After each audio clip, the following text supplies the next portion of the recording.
Everybody, welcome back with the plat. I'm up here. I'm in the top left. Figured I'd move my camera out of the way today. So this is the new challenge for the, what the heck's it called? Something Glimmers of the Mist rank challenge. I'm currently sitting at number 16. I've cleared level 32. Here I am. I could probably push stage 11 here. I don't know if I could do stage 12 without a lot of effort. And I don't think I want to go that hard. I already took quite a while to do this stage. So I'm currently happy where I'm at. Stay at level 16 or rank 16. I'm not going to stay there, but I bet that I stay in the top 100 for the course of the event, which is what my goal is, to just to maintain top 100. My goal is top 50. So the fact that I'm 16 this early is still pretty nice either way. Here is the team that I am using. I'm using Tristan, Coco, Beryl, Stormbreaker, Gloria, and Magnus. So that is a little bit of an unconventional team now that I'm looking at the other squads here. Tristan is a little obvious, I feel like. So I try to make it a relatively budget team, although I wouldn't say it's a budget team per se. Tristan, I would say, is a relatively premium character, having just left the banner pool and being a new character. Coco, I think, is like mid-tier in terms of expense now. She's been in the game for quite a while. She's been on a couple banners, and she's in the general pool, so you might have her. Mine's at 5-star, though. Beryl's a launch character. Gloria's a launch character. Both of them had banners at launch, and Magnus is just a launch character. And then Stormbreaker is a gold unit, right? So I don't think this is like a super try-hard expensive team, which is what my goal was. I was really determined to use Stormbreaker and Magnus. These are two spots that I was like, this is definitely not optimal, but it should be able to work. So that is the team we are doing, and we will go ahead and I will quickly run through the idea of what the fight is and what my units are doing, and then I will kind of give you a little breakdown. Then we'll show you the replay of the actual fight itself. So Beryl, so here, okay, first, here's the structure of the fight. There are green guys here. They are going to summon there's going to be 9 of them total. They're going to summon 3 of them at the start of the fight, 3 of them at about 75% health on the boss, and then 3 of them like below 50% health on the boss, something like that. I don't know exactly the thresholds. They spawn with 75% missing health. If they are healed, the more health they have, the more they can move. So your goal is to have them survive and get over here. When they get over here, they're going to drop bombs. These characters all share HP. They all have an aura, so whenever you hit one, you're hitting all of them. So you have to get through really like 2 million HP or something like that. The bombs do like 30,000 something damage in an AoE. So it is going to be the fastest way, because you get 2 bombs. They each drop you 2 bombs. So you get 2, 4, 6, 6, 12, 18 bombs total. So that's going to be the biggest way for you to deal damage to this fight. That is the main goal. You got to get these guys to live on the other side and then use the bombs to deal damage. However, the bombs alone won't deal enough damage, so you got to be dealing damage yourself as well. Now, when they summon these guys, she's also going to summon a bunch of wolves and a bunch of these guys. Where our goal is to kill them and handle them until the end, when I'm going to just bum rush the boss and let the wolves tear us apart. So Beryl's job is to use Wall of Flame. I believe there is one turn I take off from using Wall of Flame to use Choo Choo Choo to kill a dog. But for the most part, she is going to be using Wall of Flame. Also, I would say don't use Bang. If you have the Scorch attack, I would use that one just for a little bit more damage. But basically, you're going to want the energy restoration, and then she's going to stand right here, and she's going to do the fire. Because the bombs are going to drop. She's going to run up. The bombs give you act again. You're going to pick up a bomb, drop it, do an attack, drop a bomb, because they're also instant, then pick up another set of bombs, then do basically your Wall of Flame to hit these 3 guys. So you scorch them, deal damage, and then you set off these bombs, which explode. And if you put another bomb here or here, it will also explode. So you can do like a chain of bombs. That's basically why she's here. Coco is here to protect people from wolves, especially at the end game. Not as much in the mid game. She's here to these guys will set up alert shots, kind of to walk in front of them when she can, to keep people alive from the wolves, and then to heal these guys is her main goal. She's going to walk up here and pretty much use her ult to heal these guys. It's important that you're faster than 183 for a couple reasons we'll talk about during the fight. But basically, they will, if you heal them before they can move, then they can move really far. If you wait till after they move, they will run in front of stuff and get themselves killed. So you want a healer that's faster, and there's not a lot of those. So Coco is pretty good here. Stormbreaker is to help kill the wolves. She never gets a chance to attack these characters up here. She is just going to be on wolf duty. Gloria is kind of a hybrid. She is going to help with the wolves a little bit and also attack up here to help us kill stuff. She also just generally buffs our squad. Tristan, let's talk about Magnus first. Magnus will start attacking the wolves, and then he's basically going to come up here to just deal some AoE damage. One of my favorite characters in the game, absolutely. Just lowering enemies' defense is good. He's only at 2 stars. I actually think I'm going to take this guy to 3 or 4 stars because I like him so much. So just lowering all their stats is really good. The War Cry is very good. The constant AoE damage is good, and the Mountain Breaker is pretty reasonable for damage. They are immune to Isolate, so that part of it isn't very good, but still, constant AoE damage is good in this fight. War Cry is just a very, very nice ability, and his trait to lower their defense by 8, and then when I level him up to 3 stars, 12% is huge. And he's going to help kill these wolves in the beginning. Tristan has 2 jobs. Her job is to kill these guys. These guys spawn with almost all of their health missing. I think they only have 25%. Yeah, they only have 25% HP, but they get a 100% HP shield. So Tristan just breaks the shield and one-shots them. That's all there is to it. She just one-shots all 3 of them with her normal AoE attack. So that is how I decided to deal with that. In between, when these guys are dead, she is going to come up here and help damage here, because again, we have to deal damage. So that is basically the exact setup. If you want to pause to see the gear that I'm using, the only other thing I think should stand out, a lot of people are going to be using the Devil because you're killing a lot of wolves really early, and that Devil makes it quite strong. This is not the True Lens she was using. She was using a different True Lens, not because True Lens is good, but it just gave her enough, the little bit of damage she needed with that. I think I have a 5-star one, 5% to help her kill the wolves. So, but I put it on a different character right now. But that is the structure of the fight. That is the structure of the characters. Making sure, I already recorded this video once. My microphone, I reset my computer with a Windows update and it unplugged my microphone. So making sure here. We cleared in 12 rounds. So we have 3 rounds of maneuverability in this fight. So what's important also about this fight is if you're on schedule, you could take a turn off. She doesn't deal much, like really any damage.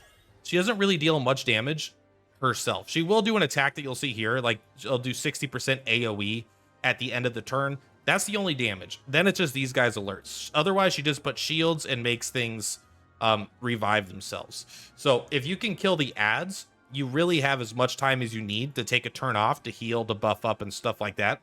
But I went pretty aggro most of the fight, and it still took me 12 turns. So you don't have that much flexibility with how you're doing it. But also, I would say you might need all 12 rewinds for this fight, unless you follow it perfectly, because there's these HP thresholds when they trigger. It's so important that they trigger not at the end of the turn, but at the beginning of the turn. Because if they trigger at the end of the turn, these characters, even though they would have already gone to the turn, but they didn't, they'll just go. The second they'll spawn, they'll just start going. And then, like, if the last character, Barrel, which does most of my damage, triggers the HP pool, these guys will spawn. They will move and get themselves killed from the AoE of these guys. And then these guys that normally skip their turn don't skip their turn. They don't get that turn that they spawn, but the second the next turn starts, they get to attack instead of missing, like, basically never getting a chance to move. So it's very important to get these things to spawn at the right time. It's one of the most important parts of this fight. So I'm not going to go through turn by turn. I'm just going to highlight things. Magnus is going to deal damage. I used Warhorn to help me here. I am using Warhorn, Raid Order, and Ragnarok as my thing. And I believe I use all 3 of them at one point or another. So Gloria is here to help. Going to kill 2 of them because of the Warhorn. You can see all the devils going off. And then we got our main character here, Protagonist. She is pretty good. You'll see her at the next time the wolves spawn. She actually gets a slightly better turn. But Tristan gets to kill all 3 of those in one shot because Tristan just destroys the shield. That would be pretty hard to replace. You would have to kind of change. I was using Lash. You could use Lash instead of Tristan to pierce through all the shields, but it's going to make your damage go down over the course of the fight. So That is something that I want to highlight really quick. Yes, you could use, I use Lash instead of Tristan, and I could kill the guys, but then every other turn, she didn't have enough energy to really do anything. And then even when she could, her movement and stuff was low, so she wasn't able to dish out much damage to these guys, and I was behind schedule.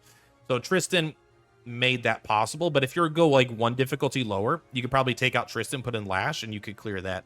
Is there a reason to clear it other than it being fun? I don't think so, but whatever. So these guys, they just sit there and they alert.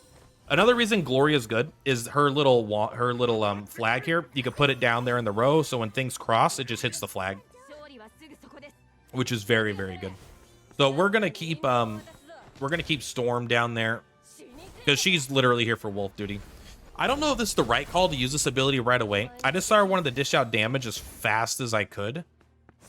I think this is not right because I think at one point I do Warhorn them later in the fight, but it's hard for me to know because the issue is I was doing this fight a lot of times and I ended up just never using it. So I decided, you know what, let's just use it right in the beginning, get a little more damage in right now, and then we don't have to worry about it. Plus, she's the thing is, I kind of want to use it more of the time when she's immune to damage. Oh, another important thing. These give you act again, so you don't need to use an instant skill on them. You could like move up here and attack, and then you'll still get act again, right? Then you could throw the bombs, which is instant. You can move back here, and then you could attack them again. So you get like a bunch of attacks. If you could do it, chain it if you come here, and do it multiple times, but there was a red bar there, so Beryl can't really tank these hits. They're pretty powerful hits for non-tanky characters. Even Magnus can't really handle it.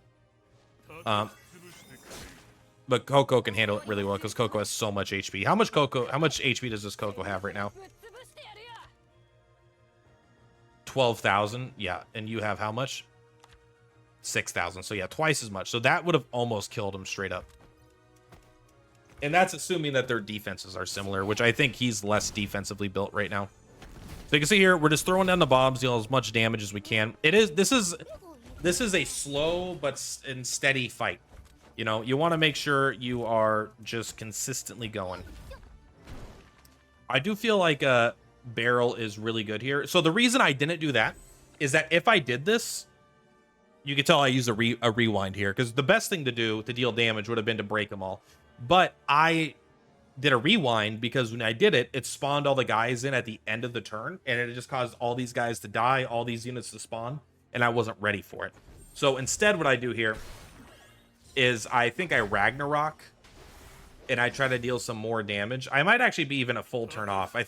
I might have been totally wrong about that. I'm playing overly cautious, but that's the idea. Sometimes you'll see me do a play like that. No, there we go. Exactly, right? So we waited until the start of the turn, so now Coco can go. And that is 100% something that I had to finick with rewinds. Rewinding here and there to make it work. So we Warhorn again. Full Moon. We're not going to be able to kill all the wolves this time. We got the raid order, so we used literally all of them. Look at this. Look at that main character. Look at this main character. Just barely enough. Good job. And so her job is to kill these three guys. One attack to kill those three. Very good. And I believe this guy still dies, right? Even with a full heal because of how much damage they took. I tried to get Coco to take the hit, but I couldn't get her to take the hit and heal all of them. So I think that guy was going to die no matter what. Keeping those guys alive is one of the most important part of the fight. However, I lose 1 out of the 9. So I keep 8 of them alive.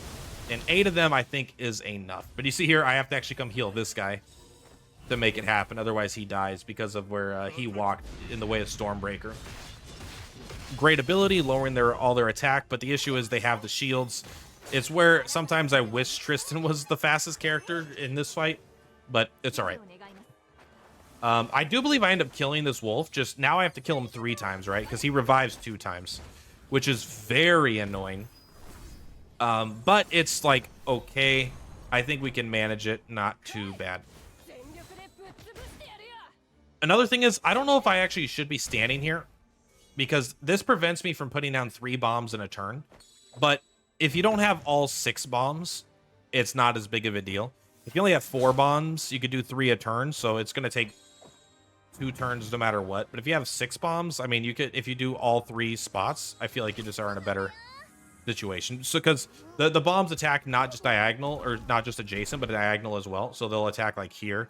And so normally you could put a bomb here and it'll hit all three of these guys, but it'll also hit these rows. However, you could put a bomb here as well and hit these three guys as well, but I think it's slightly less damage. I could be wrong. I think this character has slightly less defense, but I'm not 100% sure. But point is, I don't love where I'm standing here. I don't think I played this fight perfectly. I think I did it reasonably well, though. The point that I won, you know, don't argue with results, but still, like, if I could give some advice to maybe make it easier for you if you're going to do this, I think that'll help. So the shield is noticeable because it stops, like, me from dealing damage with these hits, which is really annoying. But still, Magnus could do his thing. He can come back here. Now we're all in the middle here, which is kind of nice because we all get a big heal. And then I think we do end up killing this wolf like 3 times. I think barrel is the final one. And then bomb, bomb, bomb, bomb, bomb, ba-dum, bomb, bomb. Yeah, because Stormbreaker does the counterattack. So that was 2 kills on it, and that's the 3rd kill. So now we did actually kill the wolf. Now, if I wanted to, again, I have multiple turns at the end of this fight. I could take this turn off entirely and just let people regenerate. I don't think I'm rushed here. They don't really deal much damage. I could just maneuver around a little bit. Like, she's going to do this, but I could just move this character, like, heal the character and move it here. But I was still going in aggressive. So I think this is a misplay for me. I think I should have taken a turn off. But I did not want to wait a turn. But I think I should have here, because I don't believe there was a downside to it. Just get into position and then start attacking next turn, you know? Still, though, it's because I let Stormbreaker die here. So you get to the end, but I think I was running low on reloads or whatever, rewinds, and I just kind of didn't want to try to keep Stormbreaker alive. Sorry. I just drink coffee. It always makes me tired. What do you mean that's not what it does for you? So I throw the little dagger. It matters. It helps. I do Ragnarok because I'm trying to get them to trigger before... You can see exactly what I'm trying to do. I'm trying to make them go before Coco does. That way Coco's in position and ready to heal them. However, you could tell I just didn't know where the threshold was. I did not have to play careful. But here, I believe it's the fire that sets them off in between the turns. Maybe I'm wrong. I think it's right here, right? Maybe I'm wrong. Yeah, I must have been wrong. So I must have been a turn off. But this is what I'm doing exactly here. Because now, once Coco goes, if these guys spawn, they'll instantly walk forward and they'll just die to these. But if I wait, now that Coco took those hits, even if they spawn, they will run up here, but they're at least not going to instantly die. So I've kind of decided here, whenever the wolves spawn, I'm not going to go for the wolves anymore, right? All my characters are up here. We're not in position to fight the wolves. We're just like, screw it, don't worry about it. So this is where I think the fire actually procs it at the start of the next round. Round 10, and I think this fire procs it. Boom, boom. Yeah, there we go. So that's super nice. If not there, then Magnus would need to proc it. And so you take the hit. You cry a victory. Is that the right call? I don't know. It will give all my characters a damage boost, but again, you're here to keep these guys alive and heal them. You cannot protect them from this hit, though, so one of them is going to get hit there. And so you run forward, you get hit. It's okay. That's life. That's life. And these guys all miss their turn, so these guys are going to make it because the wolves won't get a chance to attack before them. But so the wolves are going to come straight for me instead. But I've decided here... I don't know if I decided here I'm going to ignore the wolves, but that's basically what I decide. I'm like, all right, we're going to get 6 bombs. 6 bombs should be enough to kill these guys. But without the bombs, we have no chance. So we need Tristan to be able to be here and help out. I use the Warhorn here. Now, this is where I don't even know if it's right to have saved Tristan. Probably not, because Tristan isn't even going to attack them. But maybe I could have timed it a little bit better, done Warhorn a turn later, had Tristan use her ultimate at that point to get even more damage. I'm not sure if it's super important. But this is what Tristan does. She just kills those 3 by removing their shields. We get this. And now we have Coco in position to basically take 1,000 hits, because these wolves have like 6 movement, 7 movement or something. So once you don't deal with them, they deal a lot of damage. They're not that hard to kill until you get to level 44. But they do deal a lot of damage. Even Coco taking half damage, right? It's still hitting her for more than she could possibly heal for. It's hitting her for almost 2,500. It's because they're unharmed. They have like a huge damage boost when they're unharmed. But that's okay. So now she's dying, and now these other 2 characters, they just come up. So things do start to go a little bit bad here, but I'm pretty sure I can finish it with the help of all these bombs, so I'm not too worried. So Coco, sorry, not Coco. Beryl currently has 2 bombs. Because she picked up 2 and she picked up another 2 and she didn't use them. So my goal now is once Beryl comes up again, I'll just be able to kill them because she'll have the bombs, and I'm going to use these at some point too, probably with our lady here, with Tristan. Tristan actually has a sick-ass move here where she gets to teleport out because she has that diagonal, like the headbutt move. She could teleport out like that and then grab that. That's so fucking important here. If she was stuck in there, I probably wouldn't have won the fight in this way. I would have had to change something. But you can see here the bombs doing their stuff. I don't think the Warhorn does more damage with the bombs. So Gloria dies. Coco still has a lot of HP, so she's doing fine. But no, it's not like crazy good. I will have to make sure Coco lets Beryl in, but I think we end up there. So now I can bomb, and I can do firewall again and again and again. Always the firewall. And that was just enough to get us there. So that is how I got 16th place with a relatively budget team. Yeah, let me know how you guys did it, if you're planning on doing anything. Also, let me know if you decide to push for yourself. Let me know if you have strategies you think would be better or worse. I'm kind of interested. This is the kind of stuff I really live for in games like this, is min-maxing these kinds of fights to a certain degree. I want to beat it and I want to do well, but I don't want to spend 20 hours min-maxing one fight. But I do really like having fun with like units I like. Like, it was so fun to use Magnus in a fight. It was fun to use Stormbreaker in a fight. It wasn't the fight for August, it felt like to me, but maybe I could have made him work. Anyway, that's all, guys. Thank you very much for Platypus. I'll see you on the flip side.